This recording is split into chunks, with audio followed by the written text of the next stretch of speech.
మా మమ్మీ బర్త్డేకి మేము అండ్ మా కజిన్స్ కలిసి స్వర్ణగిరి టెంపుల్కి వెళ్దాం అని డిసైడ్ చేశాం. స్వర్ణగిరి టెంపుల్ భువనగిరిలో ఉంటుంది. ఇది హైదరాబాద్ నుండి 45 కిలోమీటర్స్ ఉంటుంది. నేను ఈ పింక్ చుడిదార్ వేసుకుని రెడీ అయినా అనమాట. Swarnagiri temple one of the largest Balaji temple in Telangana. ఇది ఎంట్రన్స్ 50 రూపీస్ పెయిడ్ పార్కింగ్ ఉంటుంది. ఇది ఫ్రంట్ వ్యూ అనమాట. టెంపుల్ కి పై వరకు నడుస్తూ వెళ్ళాలి. బ్యాక్ సైడ్ పార్కింగ్ అండ్ ఇంకో ఎంట్రన్స్ ఉంటుంది. సో మేము అటువైపు వెళ్ళి కార్ పార్కింగ్ చేసి లోపలికి వెళ్తాము. వెదర్ చాలా ఎండగా ఉంది. మా కాలు కాలిపోయినాయి. ఇక్కడ టికెట్ కౌంటర్ ఉంది. ఫ్రీ దర్శనం ఉంటుంది. బట్ మేము 50 rupees per person special entry ticket తీసుకున్నాం. లోపల ఫోన్స్ అలౌడ్ లేదు. సో మేము దర్శనం చేసి బయటికి వచ్చాం.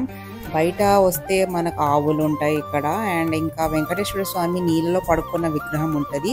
సో మేము అది చూడడానికి వెళ్తున్నాం. సో ఇక్కడే అన్నమాట ఉన్నది ఆ విగ్రహం. అండ్ వావ్, చాలా అందంగా ఉన్నది. ఇక్కడ ఈవినింగ్ టైం వస్తే ఇంకా బాగుంటుంది. లైట్స్ వేసి పెడతారు. బట్ డే టైంలో కూడా చాలా చక్కగా ఉన్నది ఈ ప్లేస్. తిరుపతి ట్రిప్కి టైం లేకపోతే మీరు కూడా ఇక్కడికి వచ్చి దర్శనం చేసుకోవచ్చు వెంకటేశ్వర స్వామిని. మా మమ్మీ బర్త్డేకి టెంపుల్ వచ్చినందుకు చాలా బ్లెస్ఫుల్గా అనిపించింది. మాకు చాలా ప్రశాంతంగా మంచిగా అనిపించింది. ఈ టెంపుల్లో మేము మంచి దర్శనం చేసుకొని బ్యూటిఫుల్ మెమరీస్ చేసుకున్నాం. ఇక్కడ పెద్ద హనుమంతుడు కూడా ఉన్నాడు.